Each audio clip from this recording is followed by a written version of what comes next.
திருவண்ணாமலை மாவட்டம் கல்வியில் பின்தங்கியிருப்பது வேதனை அளிப்பதாக பொதுப்பணித்துறை அமைச்சர் ஏவா வேலு கூறியுள்ளார்.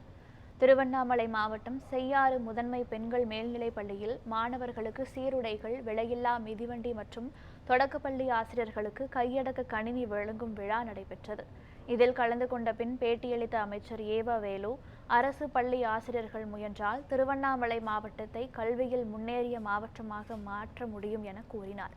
கல்வியில் பின்தங்கிய மாணவர்களுக்கு தினமும் 1 மணி நேரம் கூடுதலாக பாடம் எடுத்து ஊக்கப்படுத்த வேண்டும் என்றும் கேட்டுக்கொண்டார். கல்வியிலே நாங்கள் கொஞ்சம் பின்தங்கி இருக்கிறோம். தலைமை ஆசிரியராக இருப்பவர்கள் நீங்கள் மனது வைத்தால்தான் நல்ல நிர்வாகத்தின் மூலமாக நம்முடைய கல்வி தரத்தை நம்முடைய மாவட்டத்திலே உயர்த்த முடியும்.